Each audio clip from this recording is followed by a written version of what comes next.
Então, vamos começar a nossa exposição mencionando o artigo 22 do nosso Estatuto, que estabelece os 3 tipos de contratação de honorários que o advogado pode ter com o seu cliente. Então, o artigo, primeiro, assegura aos inscritos na Ordem dos Advogados o direito à percepção de honorários. E quando se fala em inscritos, é importante que não se considere, nesses inscritos, os estagiários, que também são inscritos na ordem. Mas, como eles não têm o poder de postular, não podem contratar honorários e não podem, portanto, têm, portanto, direito a esses honorários advocatícios. Porque o estagiário, talvez aqui existam alguns, sabem que o trabalho que eles desenvolvem é um trabalho auxiliar e sempre supervisionado por um advogado que é o responsável pela causa, é o que tem o direito de postular, enfim, aquele que está inscrito como advogado nos quadros da ordem, da nossa ordem.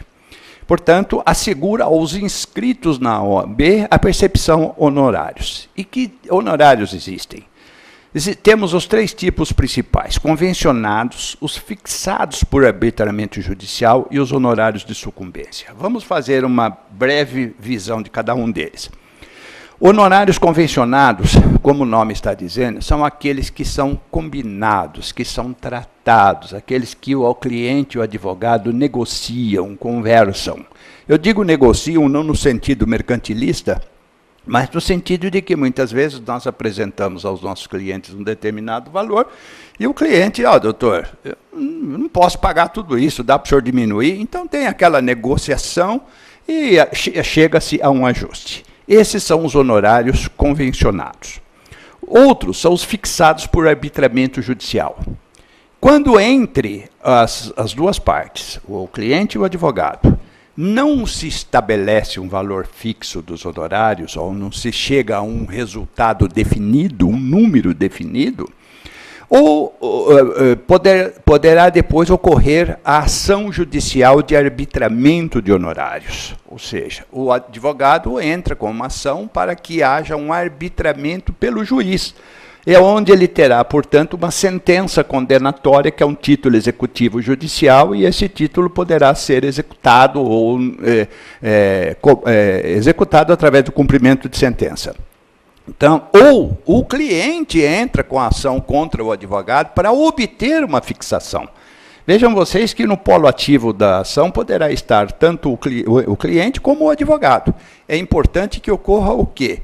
A busca, o exercício da pretensão a um direito de fixação de uma verba que deverá ser obedecida. E, finalmente, os honorários da sucumbência, que são aqueles que, pelo Código de Processo Civil, pelo nosso Estatuto também, são os honorários fixados pelo juiz em favor do vencedor da causa. Portanto, quem sucumbe paga honorário ao advogado vencedor. Agora, eu quero voltar aos honorários convencionados. Uma coisa muito importante que deve ser sempre observada pelo profissional é fazer o contrato escrito. Nós, brasileiros, temos por cultura nossa não escrever muitas coisas. Vocês, no exercício profissional, devem receber clientes com as mais variadas naturezas de causas em que as coisas foram conversadas, foram faladas, mal faladas, e fica dependendo de prova oral.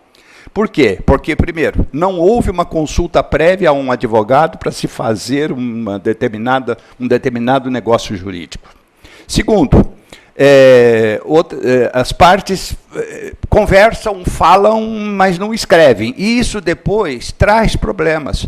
Ou porque às vezes até mal intencionado, e muitas vezes o cliente, nós temos que tomar cuidado com os nossos clientes, porque existem, infelizmente, muitas pessoas no mundo que são mal intencionadas, se beneficiam do trabalho prestado, depois, na hora de pagar, não, doutor, mas não foi isso que nós combinamos, o senhor lembra que eu falei não sei o quê e tal, e depois eu ajudei o senhor a ganhar a causa, então não é tudo isso, não é? Se perder o advogado, que é o responsável, não, mas o senhor perdeu a causa, eu ainda tenho que pagar o senhor? Onde já se viu isso? Então, é importante que o contrato de honorários seja escrito. Essa é a primeira coisa. Ainda que vocês estabeleçam essas normas fundamentais do contrato através de e-mail, pode até ser por e-mail, desde que fique a coisa definida. Os grandes escritórios, e aqueles de vocês que militam em grandes escritórios, normalmente não têm esse problema, porque já existe uma estrutura muito grande, e o cliente que lá vai está sabendo que ele vai ter que assinar contratos, existem regras, ele pode até discutir, mas ele sabe que ele vai assinar. Mas o advogado que trabalha sozinho, como o profissional liberal, nem sempre tem essa facilidade de impor ao cliente. Por quê? Porque a relação cliente-advogado sempre começa com um princípio de confiança mútua. E que tem que existir realmente. Se não existir confiança, não pode haver essa relação de trabalho. E, tá bom, doutor, mas deixa isso para lá, depois a gente vê quanto vai ficar, não sei o quê, depois a gente acerta. Isso dá problema. Gente, escreva. Escreva e estabeleça as regras, os valores, como serão pagos esses honorários, em que fases processuais ou mensalmente, serviços extras que possam surgir no momento no andamento do processo, podem surgir serviços extraordinários. Desculpe, eu estou mexendo aqui para eu me acompanhar. Enfim, custas e despesas judiciais e extrajudiciais devem ser sempre fornecidas pelo cliente, de preferência com antecedência. Tem apelação? Olha, vai custar tanto de custa, já me manda o dinheiro. Não fica bancando para depois ir cobrar, o cliente não quer pagar, isso dá muito problema. Mas no final da palestra nós vamos falar sobre problemas disciplinares decorrentes dessa falta de previsão. Então, gente, contratos honorários convencionados. Isso é muito importante. Não deixem de fazer isso. Ainda que seja de uma forma simples, para não haver constrangimento entre o cliente e o colega. E o cliente e o advogado. Muito bem. O Código de Ética diz, no artigo 35, que os honorários de eventual correção, bem como sua majoração, devem ser, advierem como necessário, devem ser previstos em contrato escrito. Eu praticamente já falei sobre isso aqui. E inclusive no caso de acordo. O contrato deve prever também que no caso de acordo entre as partes, no curso da ação, os honorários devem estar previstos. Porque o cliente muitas vezes, não, mas eu fiz acordo, então não devo nada para o senhor. Então é preciso dizer o quê? A acordo, o valor a ser pago será o valor total dos honorários. Por quê? Porque o advogado tinha uma expectativa de ganho, mas é bom que isso seja escrito e seja combinado antes. Ou, o valor dos honorários se reduzirão ou se resumirão ao percentual do valor do acordo. Quer dizer, é uma forma de o advogado diminuir um pouco, porque ele também trabalhou menos. Até é justo, é o princípio da moderação, que nós falaremos depois. Então, é importante também que o acordo seja previsto qual é o resultado na solução de acordo. Tá? Porque há muitos clientes que depois dizem, não, eu fiz acordo, então não devo nada, o senhor não precisou fazer tudo isso, o senhor não trabalha. Agora, se tiver escrito, gente, o advogado tem o contrato, ou se for um contrato formal, com testemunho e tudo, ele é um título executivo extrajudicial. Se, caso contrário, poderá ser cobrado através de um processo sumário ou até mesmo com ação monitória, que é um início de prova, uma coisa mais rápida. Então, contrato escrito é uma das coisas mais importantes que nós temos para falar. Outra coisa que gera problemas é a questão de títulos de crédito. O nosso estatuto é de 1994.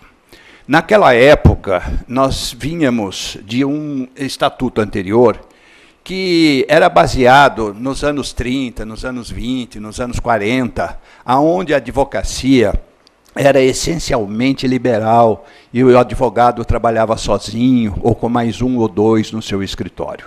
Não existiam, ou se existia era um ou outro, escritórios corporativados como existem hoje. essas sociedades de advogados que têm uma estrutura verdadeiramente empresarial no que diz respeito à forma de trabalho, à organização para o desenvolvimento da atividade profissional. Essa é uma das coisas novas da advocacia.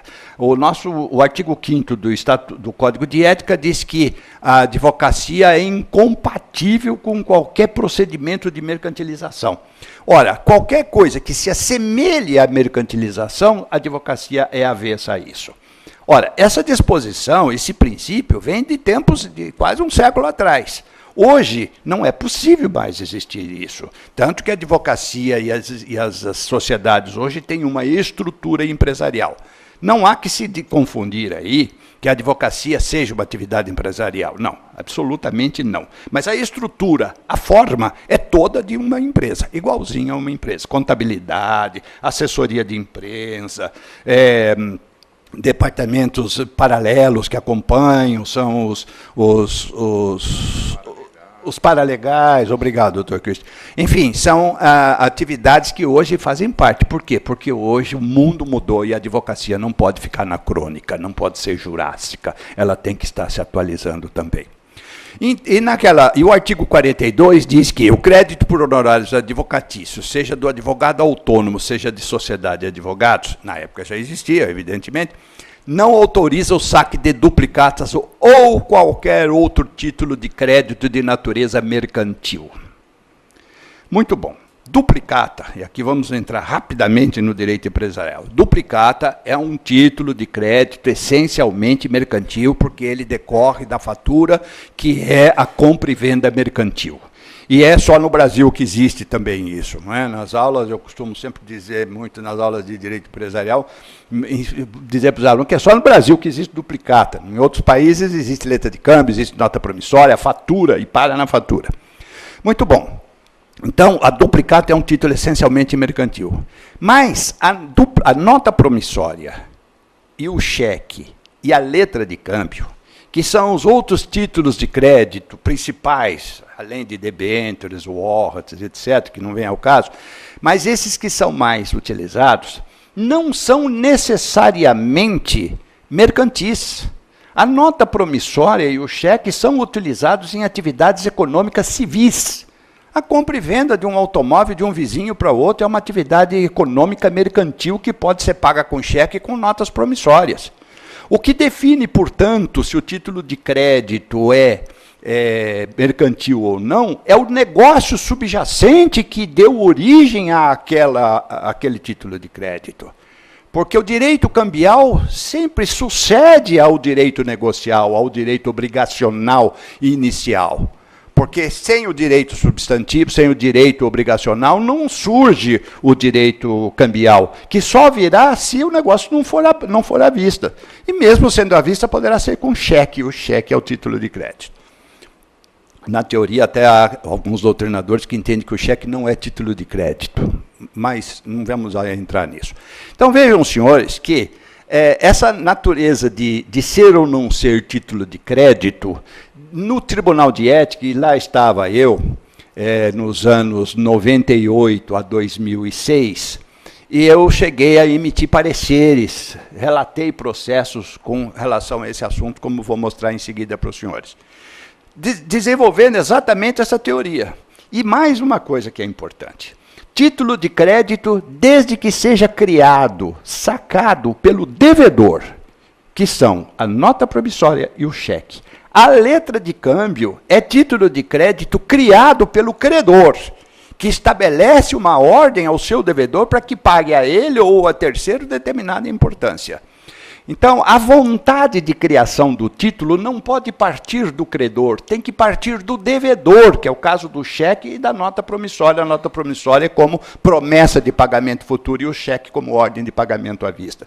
Nessas circunstâncias, o criador do título, aquele que tem o dever de adimplir a obrigação, é quem cria o título e voluntariamente assinou aquela obrigação. E ele tem o dever de adimpli-la. Portanto, ele assinou voluntariamente, assinou porque quis, porque negociou com o advogado e deu o título, a nota promissória ou deu o cheque em pagamento. E veja, como a advocacia não é uma atividade empresarial, uma atividade essencialmente de natureza econômica civil, essa nota promissória e esse cheque não têm característica empresarial. Portanto, dentro dessa linha de raciocínio, de conduta, é que o advogado pode receber do seu cliente cheques e notas promissórias. Vamos mais adiante um pouco com relação a esse assunto. Sobre isso, nós temos aqui uma decisão de 2012 do Dr. Zanon, que trata exatamente desse assunto. Aqui, decisão da turma deontológica, a turma que, pela sua natureza, tem a atribuição de orientar o que pode e o que não pode ser feito na advocacia. Portanto, os senhores também lembrem-se de que, quando tiverem alguma dúvida do que fazer, e desde que não seja caso concreto, para resolver o problema seu com o cliente, dirija uma consulta à turma 1 do Tribunal de Ética, que lá existe uma pleiade de homens capazes e esclarecidos para dar uma orientação de como proceder. A ordem dá a nós, advogados, muitos recursos para o exercício da profissão, além da Caixa de Assistência do Advogado, que dá uma série de benefícios que todos também devem dela se utilizar. Então, o doutor Zanon diz que, aqui, eu pus em vermelho, a nota promissória emitida pelo cliente, é título de crédito que não se enquadra na vedação, visto que não é emitida pelo advogado, credor, e sim pelo cliente, devedor. Essa é uma decisão bastante recente. E vejam, senhores, uma curiosidade. Essa decisão é de 2012 e foi aprovada por votação unânime. Vamos ver a seguinte. Ação de cobrança de honorários contra esse cliente, protesto da sentença. Aqui, no caso, nós temos uma sentença procedente transitada em julgado. Certamente, houve aqui um processo de arbitramento, processo judicial de arbitramento, veio uma sentença, título executivo judicial, e o protesto da sentença. Ora, o artigo 42, que nós vimos lá atrás, veda terminantemente o protesto. Ora, fala em títulos de crédito e veda o protesto. Aqui nós temos uma sentença judicial que não é título de crédito, portanto, o protesto está legitimado. Vejam detalhes que fazem diferença na hora de nós termos os nossos honorários. O que o artigo 42 do Código de Ética veda é o projeto de título emitido pelo credor advogado. E admite protesto, no caso da sentença. Agora, o protesto em si é vedado sempre? Será que ele é autorizado só aqui no caso de uma sentença judicial, que não é título de crédito? Não. A evolução, a modernização da advocacia está admitindo e permitindo o protesto também do cheque e da nota promissória quando dados em pagamento de honorários advocatício. Não se afigura antiética a tiragem de protesto de cheque ou de nota promissória emitida pelo cliente. Voto do Dr. José Roberto Bottino, esse aqui, votação por maioria. Bom, eu cheguei aqui num ponto em que eu ia mencionar para os senhores. Esse voto foi meu, e é de 1999. Eu esclareço aqui que foi o primeiro voto no Tribunal de Ética, na turma deontológica, que fez essa análise de tudo isso que eu acabei de explicar para os senhores. E eu consegui por maioria. Teve voto contrário, acirrado, dizendo que de maneira nenhuma, protesto? Por quê? Onde já se viu protesto? Gente, o princípio é o mesmo. O protesto, como instituto jurídico que caracteriza a mora do devedor, que interpela o devedor para que faça o adimplemento da sua obrigação, não é um instituto unicamente de natureza empresarial. Ele se presta também à atividade econômica não empresária, à atividade econômica civil. Ora, se o negócio subjacente não é mercantil, o título de crédito e o protesto também não são. Portanto, não há que se entrar naquela questão de que a advocacia é incompatível com qualquer procedimento de mercantilização. Continua sendo, até hoje. Mas essas visões novas e mais evoluídas, esclarecidas, vem atender os reclamos da vida moderna e vem atender às necessidades e ao direito que o advogado tem de fazer exercer, de cobrar os seus honorários. E aqui, doutor Christian, o senhor é membro do Tribunal de Ética Disciplinar, nós vamos falar sobre isso mais adiante. Entre a turma que eu atuei, que é uma turma de orientação, e a turma que o doutor Christian brilhantemente atua, que é um dos grandes relatores que nós temos na advocacia paulista dentro do Tribunal de Ética, há uma diferença de atuação. Na deontologia, as orientações, as consultas são em tese. Então, só se filosofa lá. Agora, na turma disciplinar, é caso concreto. É o problema que está lá para ser julgado. Um advogado cometeu uma infração e ele vai sofrer uma sanção ou não. Então, é caso concreto. Ora, eu defendo algumas teses, defendendo advogados no Tribunal de Ética, pugnando pelo modernismo da advocacia, em diversos setores. Um deles é que eu acho injusto que o nosso estatuto estabeleça, e nós vamos ver mais adiante, estabeleça algumas regras com relação à cobrança dos honorários dos advogados. Nós, advogados, não podemos fazer praticamente pouca coisa contra o nosso cliente inadimplente. Termina a causa, ganha a causa, o cliente não paga, ou dá cheque sem fundo, ou dá promissório, ou não dá nada e não paga os honorários. E o que o advogado pode fazer? Entrar com uma ação de execução, um processo sumário, enfim, recorrer ao nosso judiciário e sofrer todas as agruras da morosidade do nosso judiciário.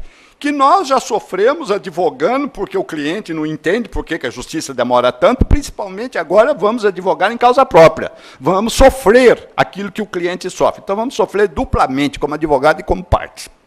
Não é? Então, tem que ganhar a causa. Depois você não acha o que penhorar, não acha o que encontrar. Eu duvido que exista algum advogado com alguns anos de militância que já não tenha tomado um calote de algum cliente. E que não vai. Então, eu acho injusto que o nosso estatuto releve o advogado à cobrança judiciária dos seus honorários. E eu digo isso porque há uma disposição do nosso estatuto, e aqui eu vou até me adiantar um pouco de um item adiante, para não perder o gancho da conversa, que proíbe a compensação de honorários efetivamente devidos por serviços efetivamente prestados. Vejam bem, e aqui é importante também vocês entrarem no contrato de honorários. É preciso que haja uma autorização escrita do cliente para você fazer retenção daquilo que ele lhe deve no momento em que você recebe algum dinheiro dele, em nome dele, de terceiro. Um levantamento judicial ou um acordo, alguma coisa. Se não houver segundo o estatuto, a nossa lei federal votada no Congresso Nacional, na época, em 94, isso valia. Hoje não vale mais isso. A meu ver, eu acho uma injustiça. Se não estiver escrito, você não pode reter. Ainda que o seu serviço tenha sido prestado corretamente, ganhou ou perdeu, não importa. Os honorários, trabalhou, os honorários são devidos. E o advogado não pode reter. Então, o que ele faz? Ele vai ao banco, recebe lá 100 mil reais do cliente, tem 20 para receber de honorários. Ele pega os 100 mil reais, entrega para o cliente, está aqui o seu dinheiro. Agora, o senhor me deve 20 de honorário. Tá bom, doutor, só que eu não trouxe o talão de cheque agora, eu vou depositar esse aqui, eu vou compensar, ou inventa qualquer outra... Amanhã eu volto aqui. E nunca mais aparece. E se o advogado entregar só 80, ele vai ser punido pelo Tribunal de Ética. Eu não acho isso justo. Eu acho isso injusto com a classe. Eu acho que isso é uma coisa que precisava ser modificada. Mas é uma lei federal e nós dependemos do Congresso Nacional, que tanto trabalha para poder modificar uma coisa dessa. Ainda que nós tenhamos a OAB e deputados lutando pelos interesses da classe lá dentro. Como tem os ruralistas, como tem os futebolistas, enfim, todas as suas categorias sociais lá estão representadas pelos dignos parlamentares. Então, minha gente, só uma forma de mudar isso é onde eu brigo dentro do Tribunal de Ética. Jurisprudência também é fonte de direito. Então é preciso atentar para essa injustiça que acontece contra o advogado. Desde que ele tenha trabalhado direitinho. Desde que ele tenha feito o serviço. E desde que o cliente não apresente recibo. Agora, o mau advogado, aquele que quer se aproveitar e extorquir o cliente, esse não, esse precisa ser castigado. Igual os nossos maus deputados. O nosso estatuto prevê que, em havendo contrato de honorários, o advogado junta no processo e peça ao juiz que determine a guia de levantamento separada. Não há nem necessidade de determinar que o cliente já lhe faça guias separadas. Então, o contrato, contrato bem feito, além de prever a possibilidade da retenção do que lhe é devido, também no código falado de compensação ou retenção, além dessa possibilidade, existe aquela de requerer ao juiz que determine o levantamento distinto. Ou seja, você pega a guia de levantamento, entrega para o cliente, vai ao banco, já deposita. Eu faço o seguinte, eu já recebo, já vou ao banco e já deposito na conta do cliente. Já peço qual é a sua conta. Tá, então o dinheiro já vai direto da conta judicial para a conta do cliente. Eu atuo só como procurador, como mediador, intermediário nisso tudo. Então vejam os senhores que o contrato escrito é muito importante. Procurem modelos, leiam o estatuto, os direitos e os deveres do advogado, o código de ética, por isso que eu acho muito importante. Eu digo muito isso nas aulas de ética para os alunos na faculdade, e aqui vou falar de faculdade. Leiam, estudem os estatutos, deem uma lida, porque, gente, é uma fonte de informação preciosa para nós. Para nós nos defendermos dos maus clientes, de maus colegas, etc. Não é? Então, isso é muito importante que isso ocorra. Infelizmente, nem todas as faculdades têm aulas de ética e estatuto. O exame de ordem que incluiu a matéria e faz com que os estudantes estudem, mas é aquela leitura para exame de ordem, gente. Vocês sabem como é que é, vocês passaram por isso, é aquilo ali que você vê, depois desliga, acabou, pô, já passei de ano, não preciso mais saber disso. Não é assim que a coisa funciona. As aulas, se as faculdades ensinassem ética bem ensinado, muito disso já seria, que está sendo falado aqui, teria dito em aulas. Muito bom.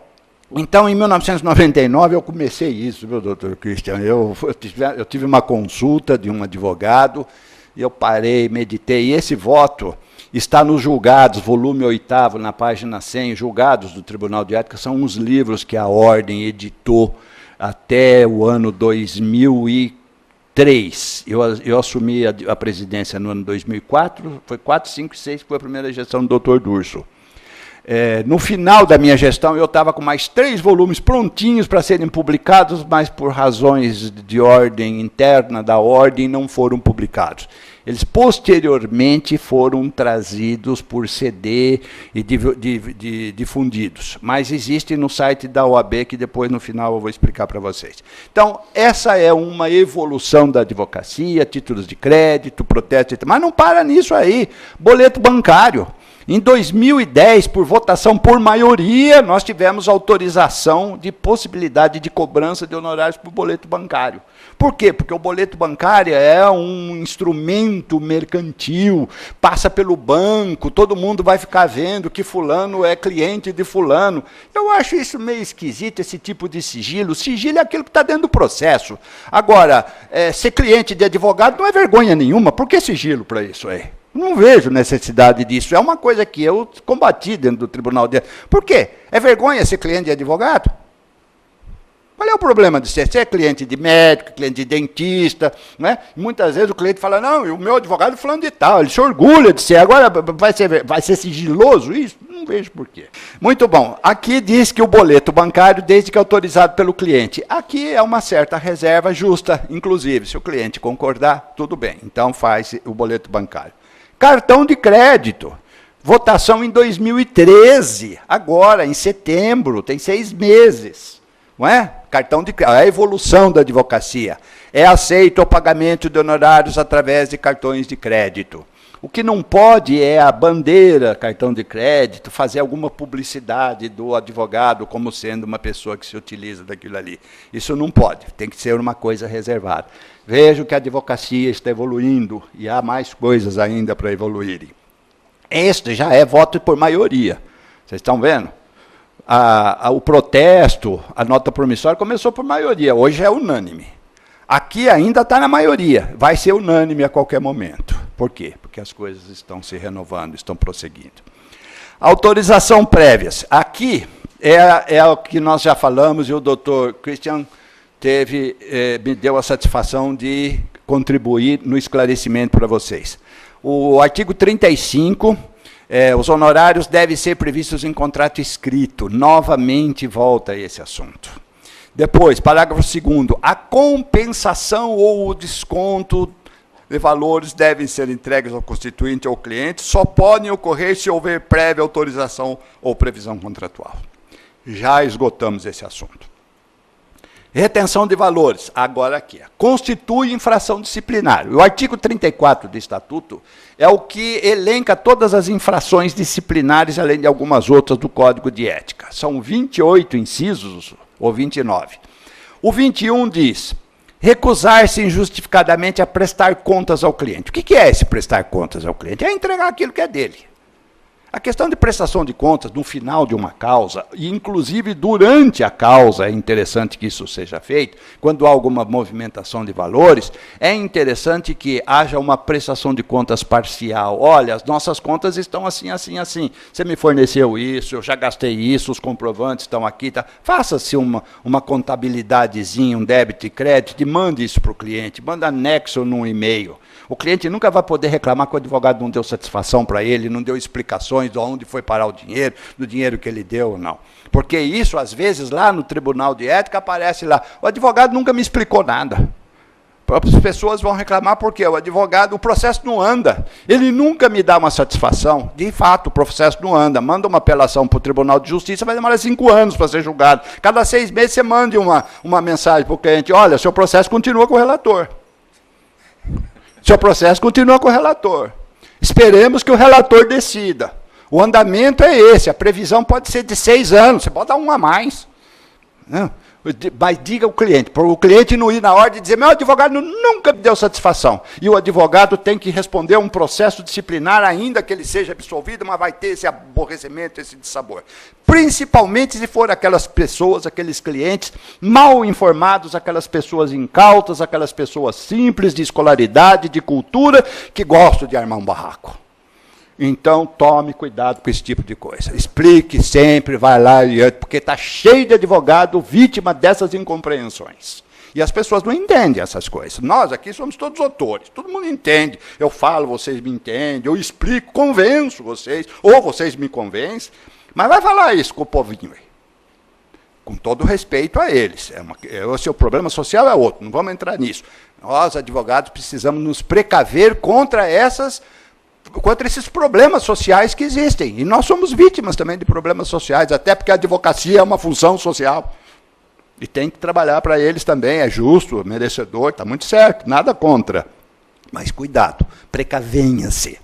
Portanto, prestar contas é uma coisa importante. E constitui infração disciplinar, que é exatamente aquilo que nós estávamos falando, que o doutor Christian falou, e as pessoas vão receber dinheiro, entregar para o cliente, depois o cliente não paga, e isso dá... Se fizer a retenção, eu tenho casos no meu escritório, porque eu defendo advogados, estou fazendo propaganda aqui de nada não, mas eu estou mostrando porque a vivência disso, gente. Eu tenho a vivência disso. Chega lá, o advogado vai dizer assim, o cliente vai dizer, olha, meu advogado ficou com meu dinheiro, não me entregou, mas você não devia para ele? Eu devia, mas esse é outro problema. Numa audiência, eu ouvi um ex-cliente dizer para o meu cliente advogado, o cliente virou para ele, escuta, mas eu retive, tá, tudo bem, você me devia, não devia, devia, mas eu retive, mas não era para reter. Falei, e o saldo? O saldo você me processa para receber. O instrutor imediatamente encerrou a audiência e prosseguiu com os depoimentos e as testemunhas.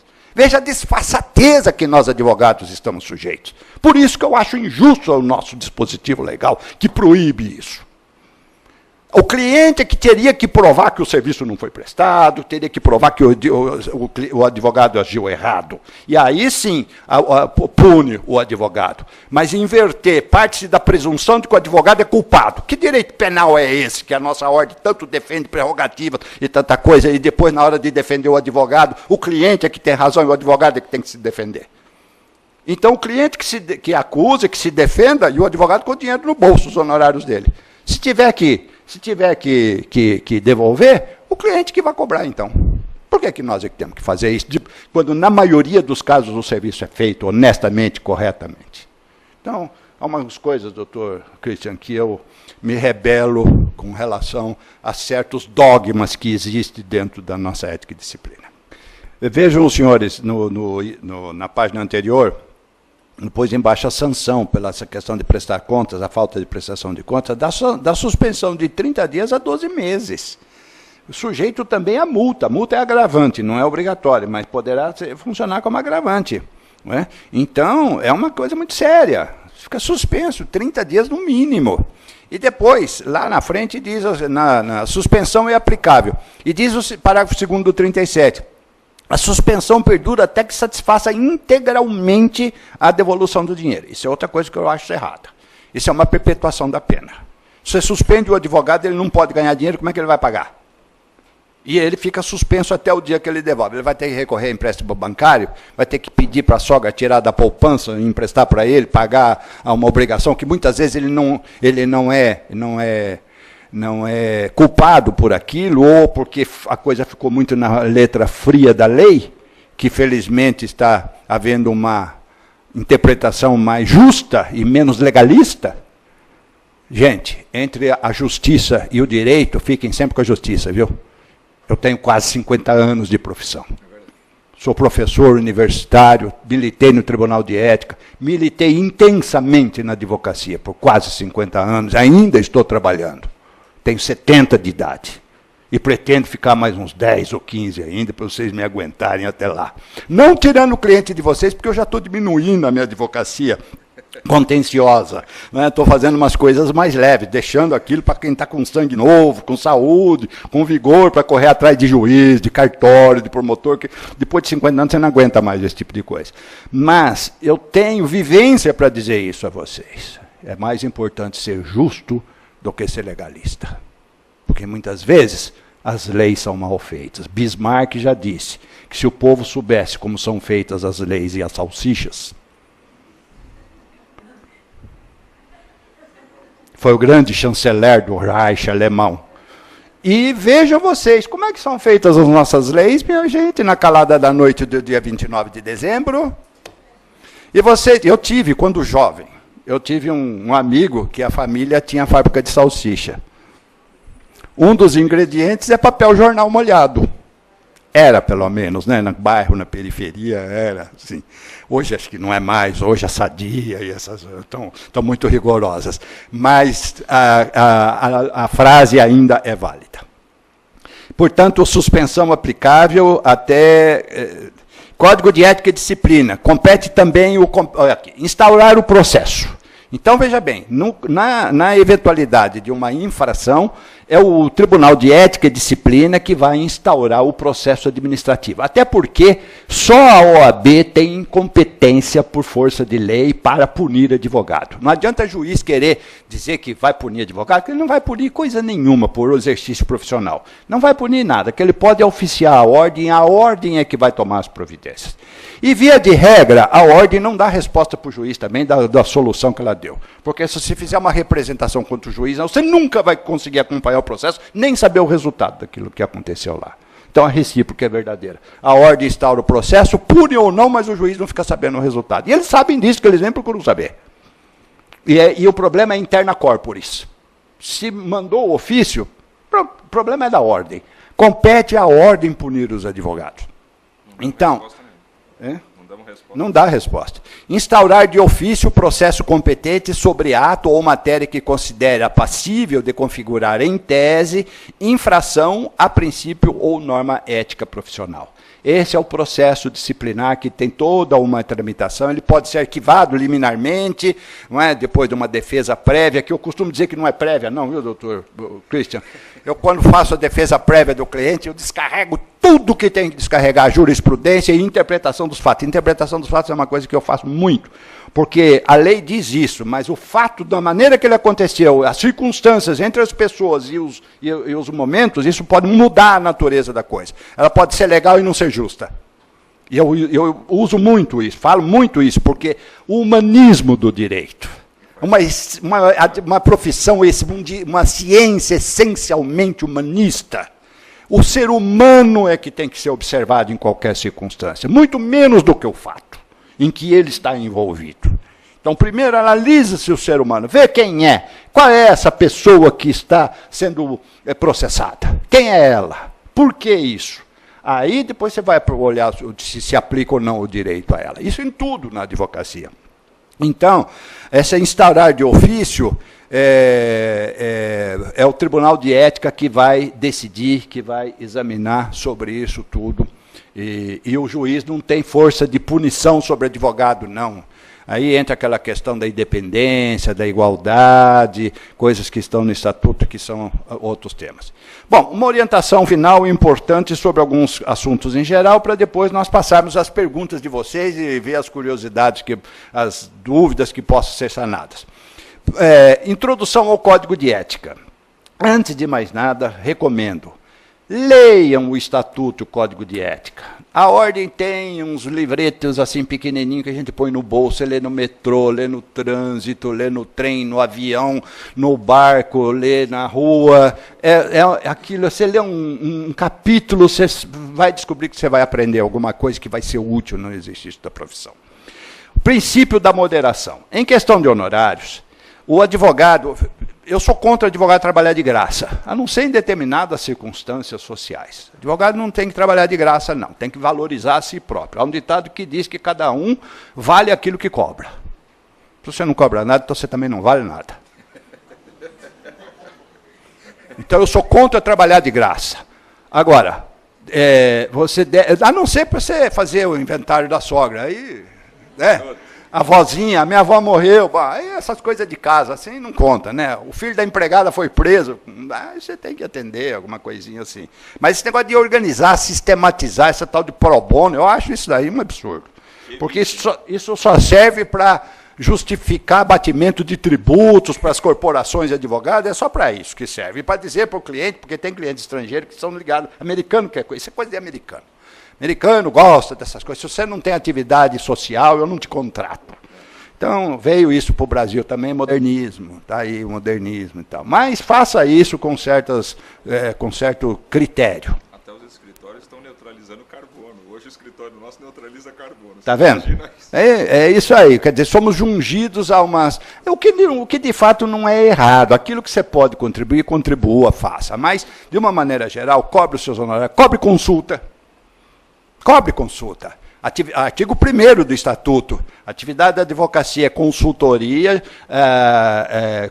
assistência jurídica, postulação em juízo ou fora do juízo e direção de gerência de departamento jurídico. Então, vejam bem vocês, são atividades que exercício profissional. Eu costumo dizer para o cliente o seguinte, o que eu falo para você, eu estou assumindo responsabilidade. Porque se você fala e dá certo, ele falou, doutor, muito obrigado, que bom. Se der errado, até porque ele não te contou a história direita, ou porque algum fato que você não tomou conhecimento, não analisou direito, a coisa dá errado, o senhor é responsável, porque o senhor falou. Mas ele não pagou a consulta. Ou o senhor vai cobrar consulta, doutor? Poxa. Agora entra lá no médico, você paga primeiro para depois ele te atender. Por que o advogado é menos que o médico? Não é, não. É uma profissão nobre, importantíssima, como é a nossa. Além dos deveres para com a República, para com a Constituição, para com os fenômenos sociais, com a história do Brasil, A advocacia está nisso tudo, nós estamos nisso tudo, nós somos democracia, nós somos história, nós somos abolicionismo, nós somos república, nós somos contra todas as mazelas que aí existem. A advocacia é isso, o povo costuma dizer, e a OAB? Antes de reclamar das instituições públicas, e a OAB, o que vai fazer? Porque ela sempre está na vanguarda dos grandes fenômenos e fatos sociais e históricos do nosso país. Portanto, nós temos uma responsabilidade. Valemos muito por isso e temos que cobrar até a consulta. Nada de trabalhar de graça. Mas com moderação. Honorários devem ser cobrados, devem ser pagos, e se puder ganhar bem, ter clientes bons, ricos, ótimo, ganhe bastante e fique rico, que não é crime, não. Agora, faça isso tudo com uma certa moderação. Por exemplo, está fazendo contratação de honorários, contrato escrito, faça uma previsão da sucumbência. Escuta, eu quero ganhar 20% nesses honorários seus. Se o juiz der 20% de sucumbência, eu baixo os teus honorários para 10%.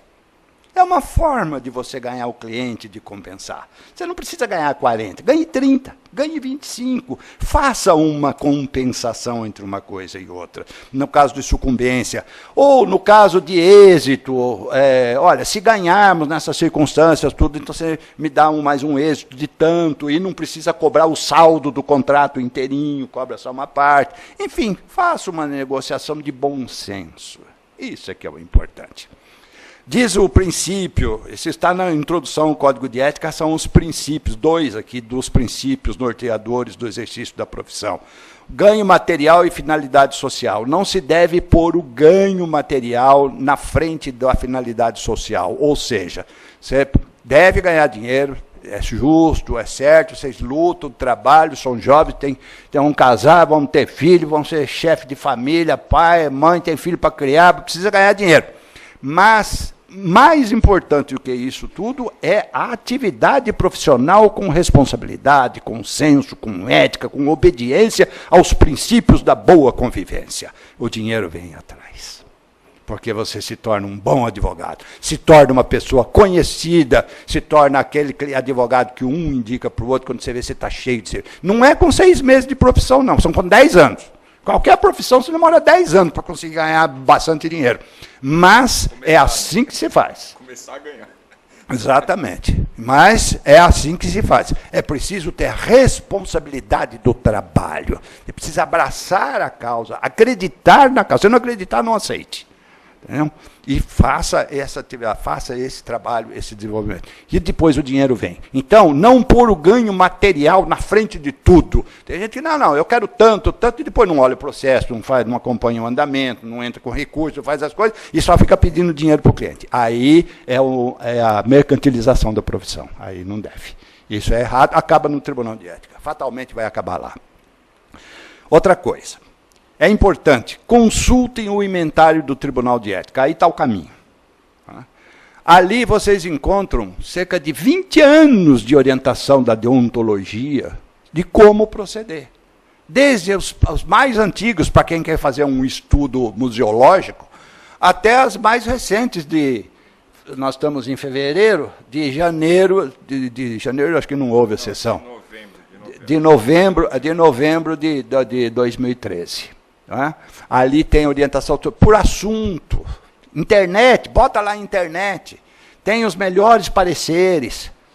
Veja lá, eu na época fui muito conhecido como o homem da internet, porque em 94, 95 a internet estava começando a desenvolver no Brasil. E começaram a surgir muitos problemas de internet. Esses sites que hoje existem, com fotografias, com logomarca, logotipo, isso tudo não existia, era proibido. Eu cheguei a dar muitos pareceres contra isso tudo. Mas eu fui vendo que, não, peraí, a coisa não é bem assim, o mundo está mudando, a internet está chegando. Tanto estava chegando, gente, que o nosso estatuto, o Estatuto de 94, o Código de Ética é fevereiro ou março de 95. Veio logo em seguida, em obediência ao estatuto. Não existe a palavra internet no nosso estatuto. E nem no nosso Código de Ética. Isso só veio com o provimento 94/2000 do Conselho Federal, que nasceu dentro da deontologia, dentro aqui de São Paulo. Diga-se de passagem que só o Estado de São Paulo, só a seccional de São Paulo tem turma deontológica. O resto da federação não tem turma deontológica. O Tribunal de Ética e Disciplina faz tudo. São Paulo tem uma turma só para estudar processos e orientar os advogados, advocacia, estagiários. Então, consultem o inventário, que lá vocês vão conseguir informações valiosíssimas.